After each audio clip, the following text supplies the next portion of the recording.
कुछ घर ऐसे होते हैं जहां पर पैसे भी होते हैं, प्यार भी होता है, सब कुछ होता है, लेकिन वहां पे जो मियाँ बीवी की जाती जिंदगी होती है उसमें हल्की सी घर वालों की इन्वॉल्वमेंट होती है।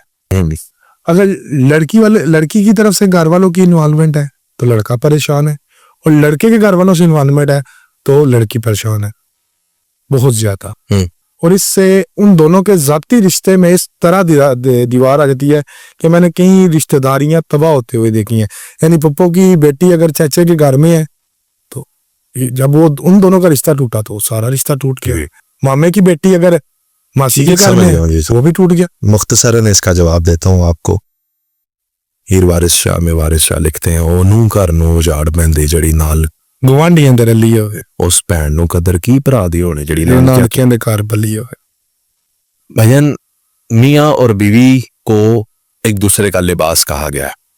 हम जब लिबास पहनते हैं ना तो आप तो माशाल्लाह ब्रांड पहनते हैं, मैं तो जड़ा लबे पा लेना वाला, तो ब्रांड के ऊपर ना एक स्टिकर होता है, एक स्टिकर, एक टैग लगा होता है जो पीछे कॉलर में जिसको सिलाई किया गया होता है, वो ऐसे रिमूव नहीं होता।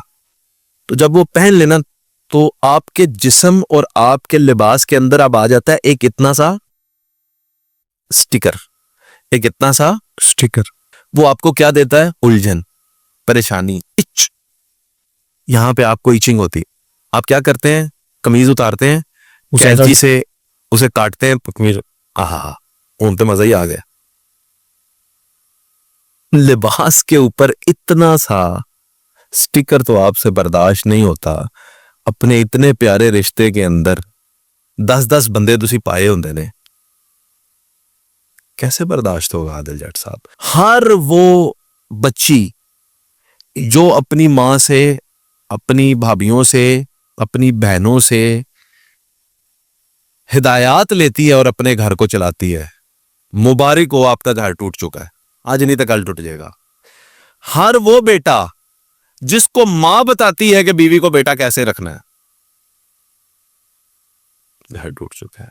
आंटी जी, अगर आपका बेटा बीवी रखने के काबिल नहीं था, शादी क्यों की? तो उसकी शादी क्यों की है? अगर उसको आप नहीं बताना था कि इसको आज सूट लेकर देना है, कल नहीं लेके देना, अभी एक बच्चा पैदा करना है, दूसरा नहीं करना, तो इसकी शादी क्यों की है? पहले उसको इस काबिल तो होने देते। तो फिर आपने बच्चे को गाड़ी लेकर दी थी तो उधर भी साथ बैठना था, बेटा पहला गियर लगाना है, अब दूसरा, हुन तीसरा, हुन चौथा, अब ब्रेक लगानी है। गाड़ी तब लेकर दी जब बच्चा चलाने के काबिल था। इतना बड़ा फैसला जिंदगी जो शादी करनी, वो तब कर, वो नहीं, वो हम बताएंगे। Involvement is destruction. किसी किस्म की भी इन्वॉल्वमेंट मियां बीवी के अंदर किसी की नहीं होनी चाहिए।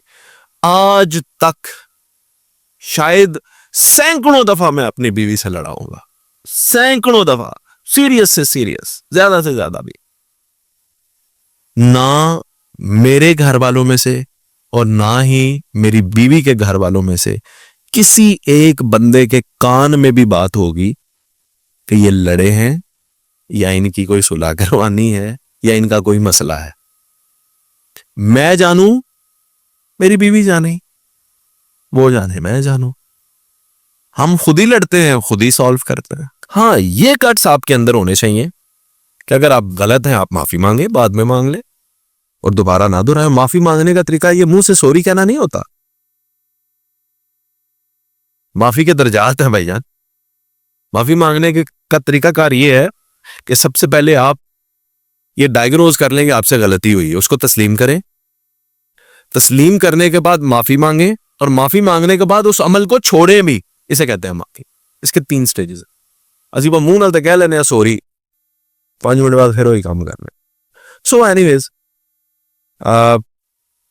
मियां बीवी के रिश्ते के अंदर किसी शख्स की भी मुदाखलत जो है वो खराब है। अगर मियां बीवी अपने मसले खुद हल नहीं कर सकते और बात इस हद तक बढ़ गई है कि अब आप कहीं तलाक वाली साइड पे जाने की कोशिश कर, तब आप 2 फरीकैन को बिठाएं, एक लड़की की तरफ से बैठे, एक लड़के के, और सुलझे और समझने वाले और मस्बत बात करने वाले और सुलह की तरगीब देने वाले हर वो शख्स, मैं आज बता दूं, सगी मां से लेकर 2 सहेलियों तक, हर वो शख्स जो आपको ये कहता है तलाक ले लो, बद से बद हालात में भी, वो आपका दोस्त नहीं, दुश्मन है। वो आपका रिश्तेदार नहीं, उसकी बात मत सुनना।